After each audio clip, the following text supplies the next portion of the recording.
श्री स्वामी समर्थ. नमस्कार.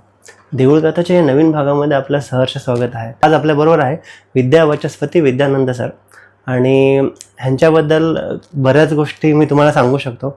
त्यातली एक इंटरेस्टिंग गोष्ट म्हणजे हे संध्याकाळी 6 ते दुसऱ्या दिवशी सकाळी 11पर्यंत मौनव्रत धारण केलेलं असतं आणि त्याचबरोबर आत्तापर्यंत ह्यांनी 40च्या वर डिग्री संपादन केलेले आहेत आणि त्याचबरोबर 68पेक्षा जास्त ग्रंथाचं लेखन आणि प्रकाशन केलेलं आहे. तर असे प्रभावी व्यक्तिमत्व आज आपल्याबरोबर पॉडकास्टसाठी लाभलेले आहेत. तर नमस्कार काका, आपलं सहर्ष स्वागत आहे.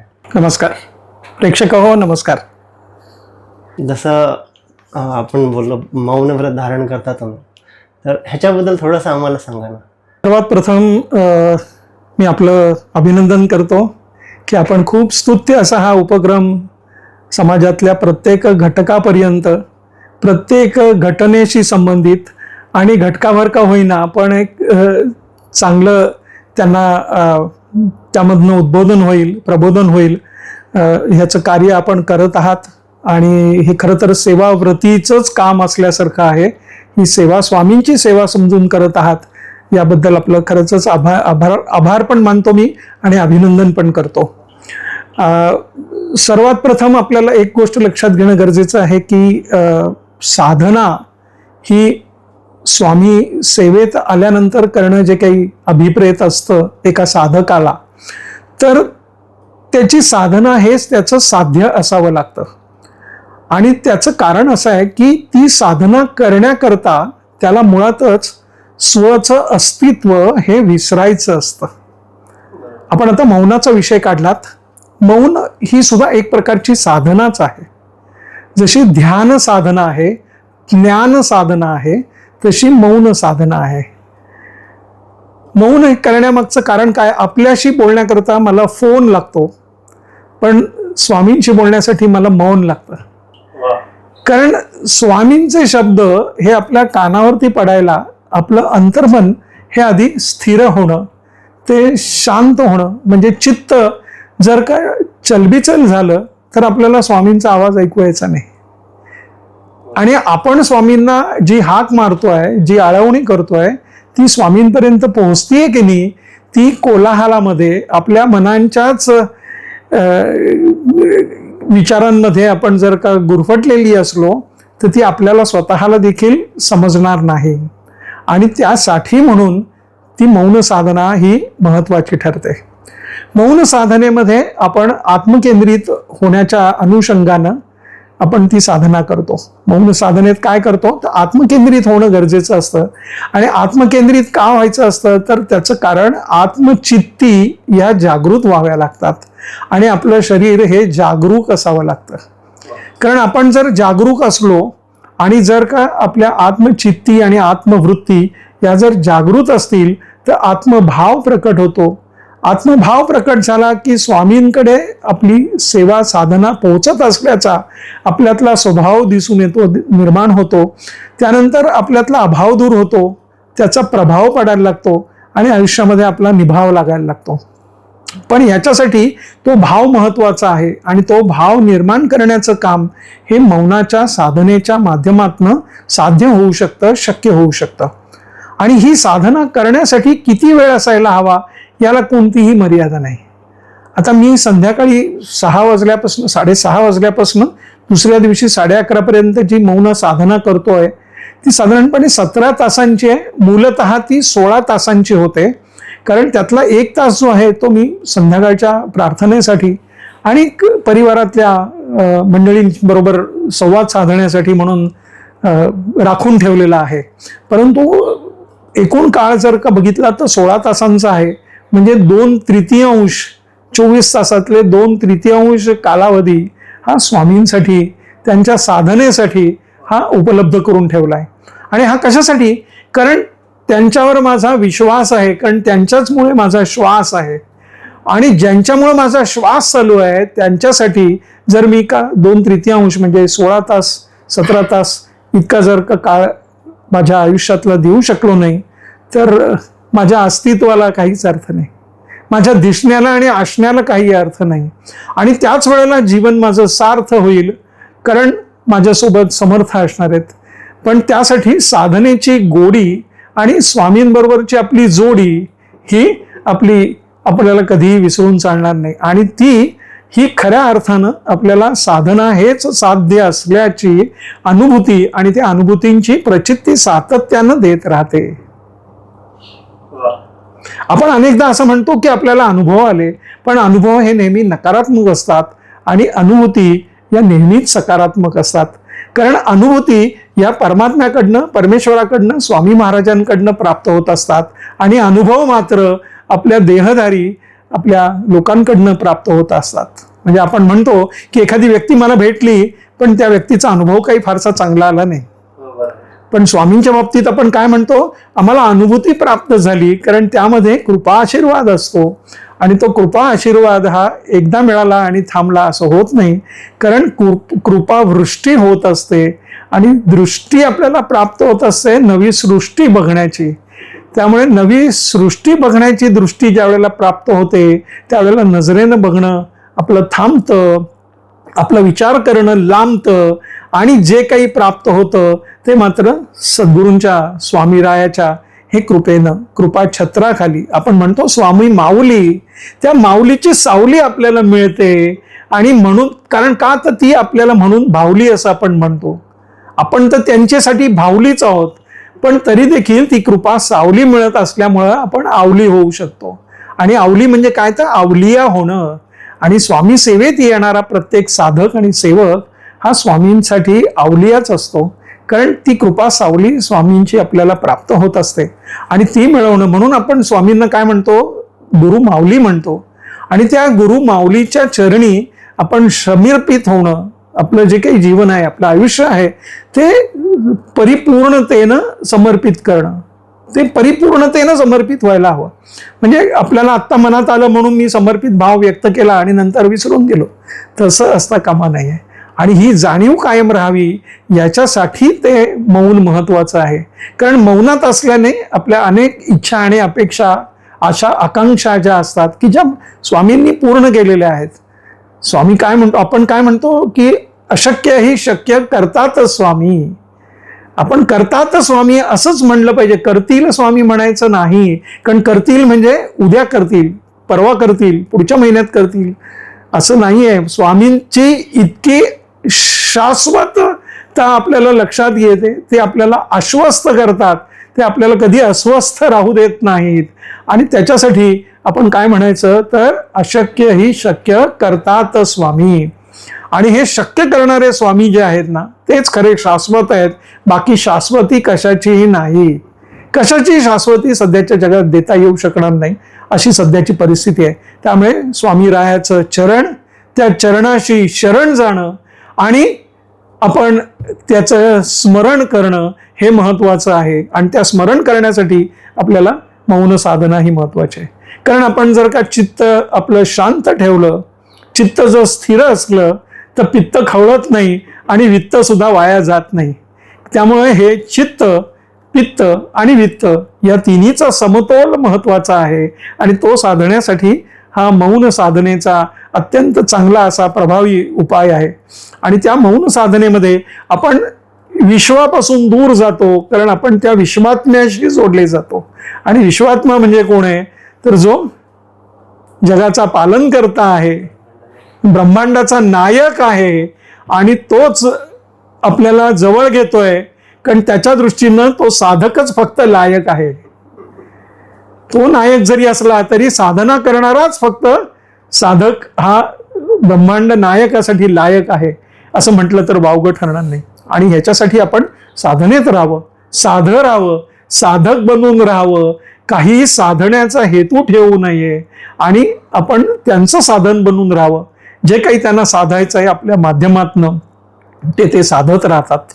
मी नेहमी असं म्हणतो की मी मोबाईल इन्स्ट्रुमेंट आहे आणि माझे सद्गुरू माझं सिम कार्ड आहेत.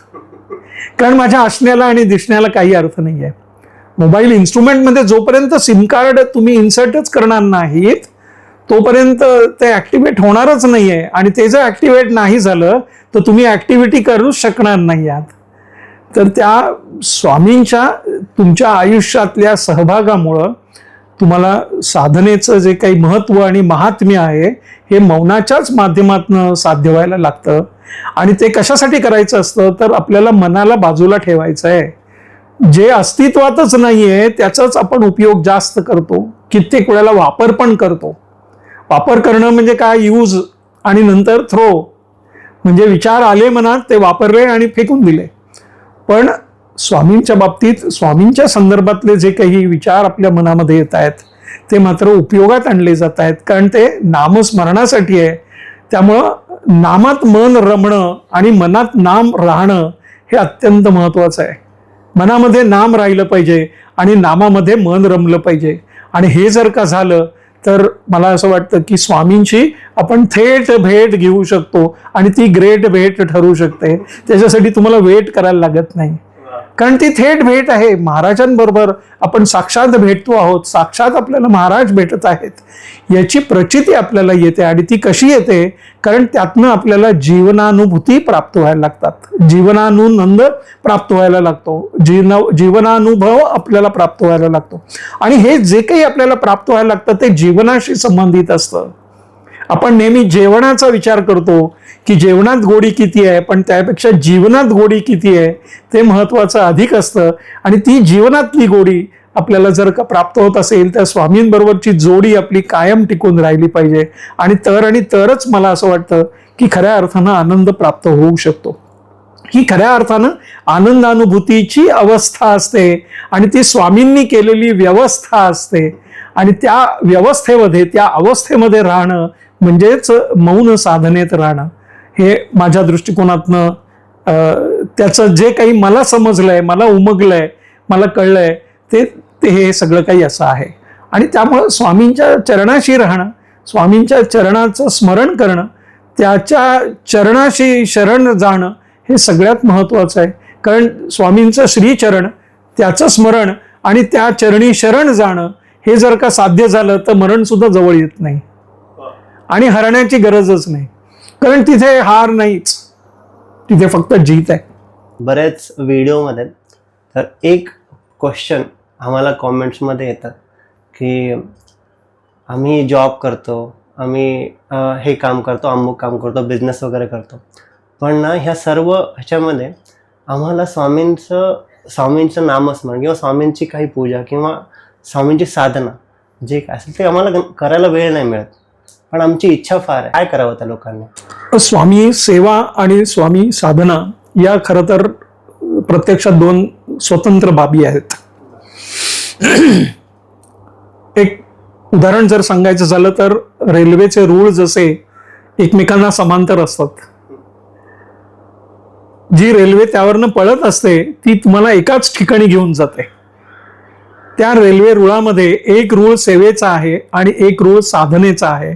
असं जर तुम्ही लक्षात घेतलं तर तुम्हाला ते स्पष्ट होईल की सेवा ही साधनेला समांतर असा पर्याय आहे किंवा साधना ही सेवेला समांतर असा पर्याय आहे. कशासाठी? तर स्वामींची संलग्न राहण्यासाठी, स्वामींची जोडलेलं राहण्यासाठी. आणि ते करत असताना सेवा करण्यासाठी आपल्याला वेळेची गरज असते. सेवा करणं म्हणजे काय तर स्वामींच्या मठात जाणं, स्वामींच्या तसबिरीची, फोटोची, मूर्तीची पूजा करणं, त्यांना तिथं नमस्कार करणं, तिथे पूजा अर्चा करणं, अभिषेक करणं, स्वामींच्या पादुकांचा अभिषेक करणं, नैवेद्य प्रसाद आणि इतर जे काही षोडशोपचार पूजा ज्याला आपण म्हटली जाते ती पूजा विधिवत करणं म्हणजे सेवा करणं. ही एक सेवा करण्याचा एक भाग झाला. दुसरा भाग सेवेमधलाच काय आहे तर तिथे स्वच्छता करणं, तिथं सतरंजी घालणं, तिथं आणखीन काही कामं असतील तर ती त्या मंदिरामधली कामं, त्या मठामधली कामं करणं, ही पण एक सेवेचाच भाग झाला.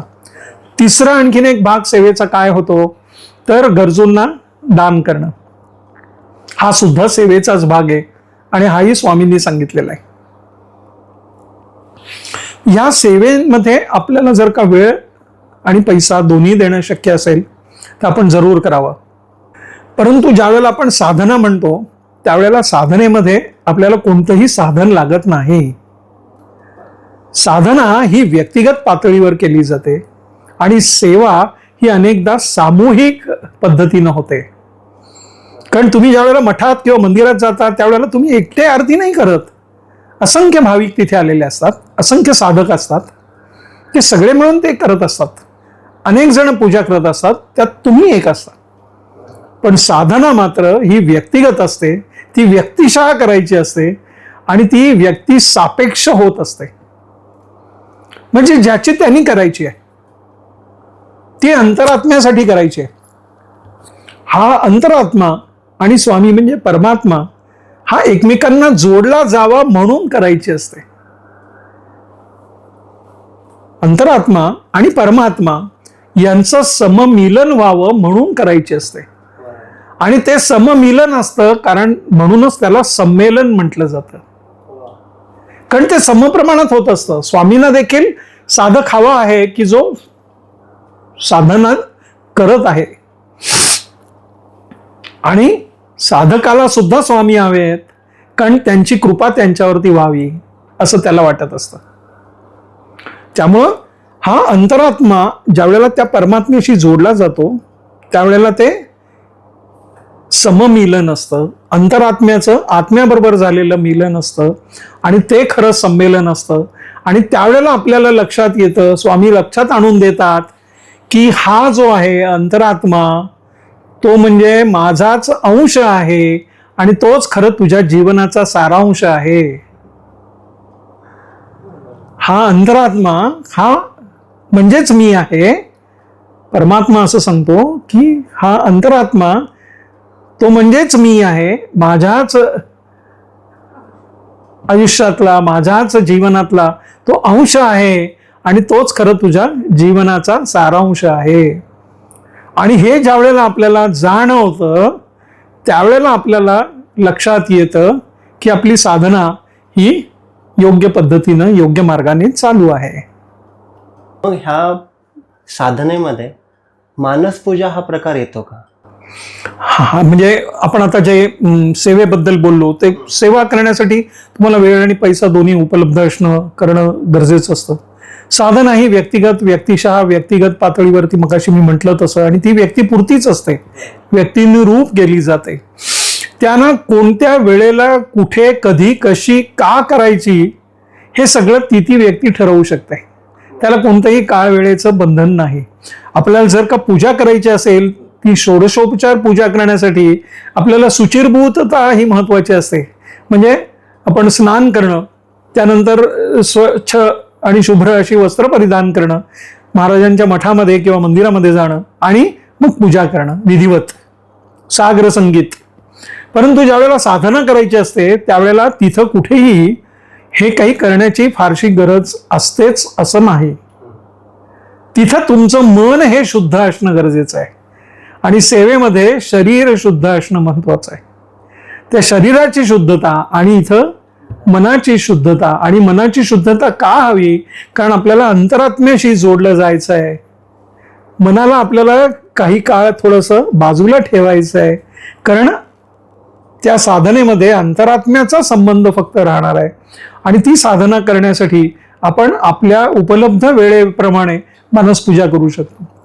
आणि मानसपूजा करणं म्हणजे काय आहे की जे सेवेच्या माध्यमातनं आपण रीतसर विधिवत पूजा महाराजांची करतो तशीच पूजा ही मनातल्या मनात कल्पायची आहे, म्हणजे व्हिज्युअलाइज करायची आहे आणि ती मनातल्या मनात आपण करायची आहे. मग त्यावेळेला आपण जसं साधनेला बसतो तसं या दोन बोटांना एकत्र आणायचं.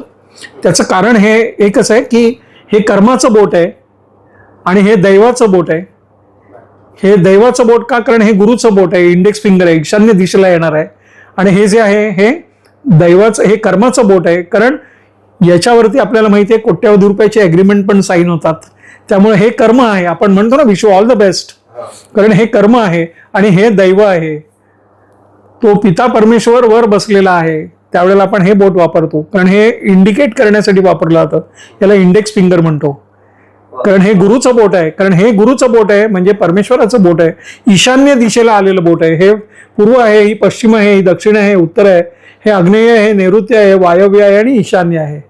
तर हा ईशान्य कोपऱ्याला आलेलं जे काही बोट आहे ते बोट आणि आपला अंगठा हे एकत्र आणायचं, म्हणजे कर्म आणि दैव एकत्र आणायचं आहे, कारण आपल्याला कर्तृत्व घडवायचं आहे. तर आपल्याला कर्तृत्व घडवायचं आणि कर्तृत्व काय आपलं, तर साधना करणं आणि त्यामध्ये ताठ शांतपणे बसायचं, महाराजांसाठी डोळे मिटायचे आणि महाराजांना आपण आवाहन करायचं. आणि मनातल्या मनात, तोंडातून शब्द बाहेर पडायची गरज नाही, आतमध्ये जीभ हल्ली तरी चालेल पण ओठ हलता कामा नयेत, अन्यथा ती मानसपूजा होऊ शकणार नाही. ती आपण आपल्यापुरतीच ठेवायची आहे. आणि त्यासाठी मग आपण या प्रकारे जर बसलो आणि जर का महाराजांना आपण आवाहन केलं आणि महाराजांना मनातल्या मनातच हात जोडले, मनातल्या मनात हात जोडायचे आणि महाराजांना सांगायचं की महाराज, आपल्या पूजनासाठी मी आपल्याला आवाहन करत आहे. आपण पूजनस्थळी हजर व्हावं, स्थानापन्न व्हावं आणि माझी पुन्हा पूजा ही स्वीकारावी, मान्य करावी. अशा पद्धतीनं आपण जे काही विधिवत करतो ते सगळं काही या मानसपूजेच्या माध्यमातून आपण महाराजांबरोबर करायचं. मग ते करत असताना महाराजांसाठी बसायचा जो चौरंग आहे तो एकतर चांदीचा असायला हरकत नाही, चंदनाचा असायला हरकत नाही, सोन्याचा असायला हरकत नाही. महाराजांना आपण अभिषेक घालणार आहोत, म्हणजे प्रत्यक्ष अंघोळ घालायची आहे महाराजांना.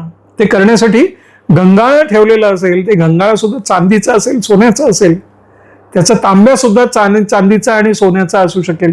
कारण शेवटी हे सगळं मनातल्या मनात व्हिज्युअलाइज करायचं आहे. मग ते करायचं असेल तर महाराजांसाठी, राजाधिराज योगीराज त्यांच्यासाठी जर आपल्याला ही मानसपूजा करायची असेल तर आपण ह्या सगळ्या वस्तू मनामध्ये कल्पिल्या जाणाऱ्या आहेत, त्या घ्यायला आणि ठेवायला काहीच हरकत नाही.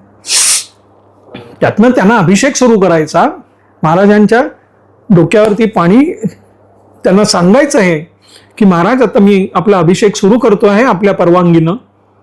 आणि मग अभिषेक सुरू करायचा, मग दुधाचा अभिषेक करायचा, मग मधाचा अभिषेक करायचा, पंचामृताचा अभिषेक करायचा. तो करून झाला की उष्ण पाण्याचा अभिषेक करायचा, मग गार पाण्याचा करायचा. एवढं सगळंच करून झालं की मग त्यांना वस्त्रांनी पूर्णपणे महाराजांचं अंग कोरडं करायचं. ते करून झालं की त्यांच्या अंगाला हिना अत्तर लावायचं, अत्तर चंदन लावायचं, चंदन लेपनानं महाराजांची सेवा करायची, पूजा करायची. आणि हे सगळं करून झाल्यावरती महाराजांची पाद्यपूजा करायची. पाद्यपूजा करून झाली महाराजांची की त्याला पुष्पार्पण करायचं, अक्षतार्पण करायचं. आणि हे करून मग त्यानंतर महाराजांना अगरबत्ती, धूप, दीप हे सगळं काही, महाराजांना हिना अत्तर आवडतं त्यामुळे हिना अगरबत्ती लावायची, शक्यतोवर हिना अत्तराचा उपयोग करायचा.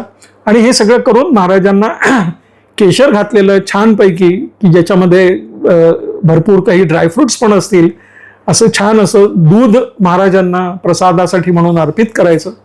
आणि ते महाराजांनी प्राशन केलं की त्याच्यानंतर खूप चांगलं असं, महाराजांना पुरण आवडतं, त्यांना पुरणाची पोळी त्याचा नैवेद्य दाखवायचा. महाराजांना जे जे काही आवडतं ते पंचपक्वान्नाचं भोजन, त्याचं ताट समोर महाराजांना वाढलेलं असेल, तो प्रसाद म्हणून, महाप्रसाद म्हणून महाराजांना दाखवायचा. त्यांना त्याही वेळेला मनातल्या मनात नमस्कार करायचा आणि सांगायचं की महाराज, हा आपलं भोजन त्याचा आपण स्वीकार करावात आणि भोजन पश्चात विश्रांती घ्यावीत, असं म्हणून त्यांना भोजनासाठी पण विनवणी करायची, प्रार्थना करायची. आणि हे सगळं झालं की मग त्यानंतर आपण महाराजांना पुन्हा साष्टांग दंडवत घालायचा. महाराजांना सांगायचं की आपली अखंड निरंतर अशी कृपा माझ्यावर आणि माझ्या संपूर्ण परिवारावर, की या जगातल्या प्रत्येक व्यक्तीवरती राहू देत, असा आशीर्वाद आम्हाला द्यावा, असं म्हणून त्यांच्या पुढे लोटांगण घालायचं आणि आपली पूजा संपन्न करायची. ती पूर्ण होत नाही कधी, संपन्न होते, कारण तो सोहळा असतो आणि तो सोहळा संपन्न झाला पाहिजे. आणि हे करण्यासाठी काही वेळेला सवयीनुसार आणि सरावानुसार आपल्याला 2-5 मिनिटं सुद्धा पुरेशी व्हायला लागतात. याला स्थळ, काळ, वेळ, ठिकाण काही कशाचं काहीही संबंध नाही. एखादी व्यक्ती ऑफिसमध्ये बसलेली आहे तर ऑफिसमध्ये बसताना जेवणाची वेळ झालेली आहे, त्यामध्ये त्याला समजा जर का एक 20 मिनिटं मिळत असतील तर 15 मिनिटात त्यांनी जेवण उरकलं तर उरलेल्या 5 मिनिटांमध्ये त्याला मानसपूजा करणं शक्य आहे. आंघोळ करून ते आलेले आहेत ऑफिसला जाण्यापूर्वी एखादी व्यक्ती, आणि स्वतःचा आवरती आहे, ती आवरत असताना उभ्या उभ्या सुद्धा एकीकडे मानसपूजा सुरू आहे.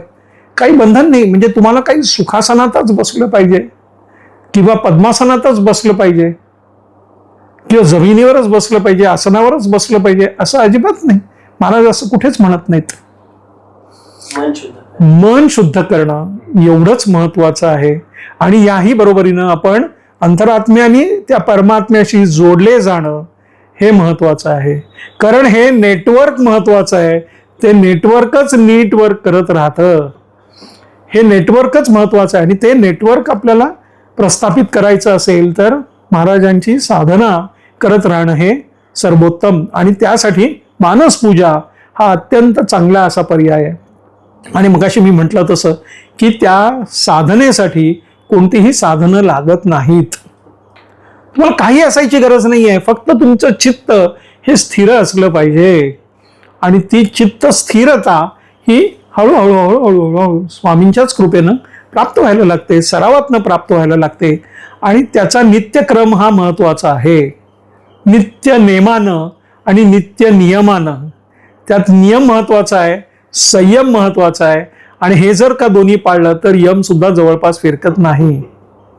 पण आपण ते जे काही नियम असतील ते नियम आपण पाळायचे. हे सगळं करत असताना आपल्या मनावरती आपण संयम पण बाळगायचा.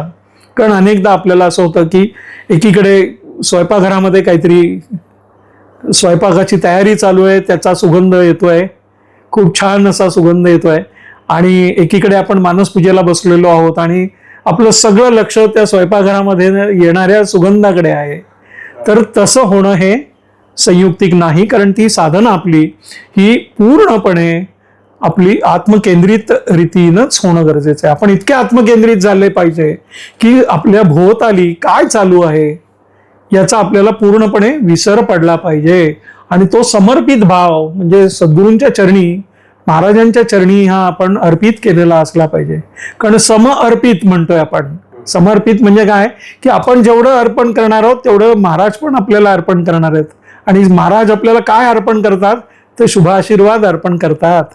तर आपण आपला साधना ही जर का महाराजांना अर्पित केली, आपलं जीवन जर का महाराजांना अर्पित केलं तर मला असं वाटतं की तो समर्पित भाव हा साधना साध्य करण्यासाठी नक्कीच उपयुक्त ठरतो. जसं तुम्ही सांगितलं की एक समर्पण भाव लागतो आपल्याला की तुमचं चित्त स्थिर करून तुम्ही मानसपूजा करायची. पण जसं जसं तुमचं चित्त स्थिर होत जातं पण मग तुम्हाला काही अनुभूती येते का की मी ही पूजा करतोय ही स्वामींपर्यंत पोहोचते की नाही पोहोचते, हे आपल्याला कसं कळणार? अनेकदा काय होतं माहितीये का की आपण प्रत्येक गोष्टीला फळाची अपेक्षा नेहमीच ठेवतो. की मी जर का बँकेत आज 5 लाख रुपये गुंतवले तर त्याचं मला रिटर्न्स किती मिळणार आहेत, की मला त्याचं व्याज किती मिळणार आहे, अशी आपल्याला अपेक्षा असते. एवढंच काय तर घरामध्ये सुद्धा मुलं ज्या वेळेला एखादं काम करावं असं आपल्याला वाटत असतं मुलांनी, त्यावेळेला आपण त्याला सांगत असतो की तू हे कर, मी तुला हे देईन. म्हणजे त्याला देखील अशी अपेक्षा असते आणि आपणही असाच विचार करत असतो की त्याला दिलं म्हणजे तो ते करेल.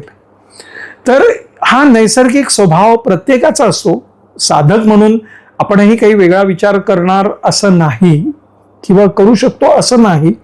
पण त्यामध्ये लौकिक अर्थानं जर बघितलं तर असं काही मिळाल्याचं दिसणार नाही. पण अलौकिक अर्थानं जर का बघितलं तर आपलं जीवनमान हे बदलून जातं. त्याचं कारण आपले विचार बदलतात, वर्तन बदलतं, व्यवहार बदलतात आणि हे सगळे सकारात्मक व्हायला लागतात. सुरुवात होते ती स्वामींपासून. दिवसाची सुरुवातच कशापासून होते तर स्वामींपासून. त्या स्वामींना देखील आपण आपल्या श्वासाबरोबर आपल्या सोबत ठेवणं आणि स्वामी आपल्या सहवासात असणं याची अनुभूती घ्यायला शक्य होऊ शकतं. म्हणजे आपण श्वास घेतो त्यावेळेला स्वा म्हटलं आणि उच्छ्वास केला त्यावेळेला मी म्हटलं. म्हणजे स्वा मी, स्वा मी, स्वा मी. तो स्वामीतला स्वा हा आत आला म्हणजे स्वामी आत आले, आपल्या देहात आले. देह देवाचे मंदिर. देह हे काय आहे?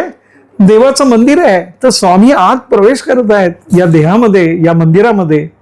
आणि मी म्हणजे अहंकार हा उच्छ्वासावाटे बाहेर काढून टाकला जातोय. म्हणजे शिल्लक का राहत आहे? तर फक्त स्वामी शिल्लक राहतात.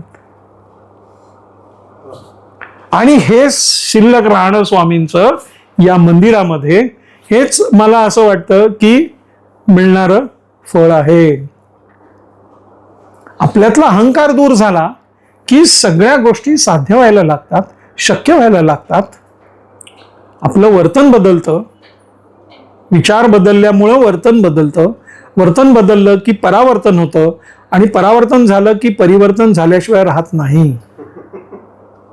आणि परिवर्तन हा निसर्गाचा नियम आहे. Change is only constant. What is constant? Only change. बदल हाच विकासाचा पाया आहे. आणि आपल्यात होणारा बदल, आपल्या सभोवताली होणारा बदल, आपल्या विचारांमधला बदल, हेच मुळात फलद्रूप होण्याचं खरं तर गमक आहे. आणि तीच खरी प्रचिती आहे. आपली अनेक कामं अडकलेली ज्या वेळेला व्हायला लागतात, त्यावेळेला आपल्याला लक्षात येतं की हा स्वामी कृपेचाच भाग आहे. आपण ज्याला भेटायचं ठरवलं होतं ती व्यक्ती भेटत नाहीये, पण साधना सुरू झाल्यानंतर ती व्यक्ती भेटायला लागली. हा देखील स्वामी कृपेचाच एक भाग आहे. म्हणजे ही भावना आहे का भाव आहे? तर नाही, तो आपला स्वभाव आहे. कारण जसा आपण विचार करू तसं घडतं. आपण स्वामींच्या कृपेमुळं चांगला विचार करतो, सकारात्मक विचार करतो. आयुष्यात घडणाऱ्या गोष्टी सगळ्या सकारात्मक व्हायला लागतात. आणि हेच खरं तर फलद्रूप आपली साधना होत असल्याचं चिन्ह आहे. आणि सुचिन्ह आहे, दुश्चिन्ह नाही. कारण स्वामींचा सहवास आपल्याला मिळतोय, स्वामींचा संवाद आपल्याला मिळतोय. कारण तो संवाद आपण स्वच्या माध्यमातून आत आला की स्वामी आत आले आणि स्वामींबरोबर आपला संवाद थेट सुरू झाला. तो सहवास पण मिळतोय कारण स्वामी आपल्या देहातच आलेत. मग तो संवाद आहे, सहवास आहे. आणि सहवास याचा अर्थच काय आहे? की जिथं परमात्म्याचा वास आहे तोच खरं सहवास आहे. आणि दुसरा जो असतो तो उपवास असतो. उपवास म्हणजे काय आहे? की ज्यामुळं परमात्म्याचा वास ज्या ठिकाणी आहे तो आपल्याला लाभतो, तो म्हणजे उपवास आहे. तर सहवास आणि उपवास या दोन्ही एकमेकांची पूरक अशा बाबी आहेत. पण मी असं सुचवतो की उपवास करण्यापेक्षा उपासना करावी. उपवास करण्यापेक्षा उपासना करावी. कारण उपासना ही परमात्म्यापर्यंत पोहोचते आणि उपवास मात्र फक्त आपल्या देहापुरता मर्यादित राहतो. तर त्यामुळे आपण उपासनेत राहावं, साधक बनून राहावं, साधनेत राहावं आणि साधना हेच साध्य समजावं. ते जर का आपण करू शकलो तर मला असं वाटतं त्याच्यापेक्षा दुसरी कोणतीही आनंदानुभूती ही असूच शकत नाही. खूप छान वाटलं तुम्हाला तुमच्याशी संवाद साधून. आणि आज बऱ्याच नवीन गोष्टी आम्हाला समजल्या. तुम्ही वेळ दिला तुमचा याच्यामध्ये, त्यामुळे खरंच धन्यवाद. आपल्याला हा व्हिडिओ कसा वाटला हे आम्हाला कॉमेंटमध्ये सांगा. आणि सरांकडनं अजून कोणत्या विषयावरती आपल्याला माहिती हवी असल्यास तेही आम्हाला कॉमेंटमध्ये सांगा. आणि व्हिडिओ आवडल्यास चॅनलला नक्की सबस्क्राईब करा. श्री स्वामी समर्थ. श्री स्वामी समर्थ. श्री स्वामी समर्थ.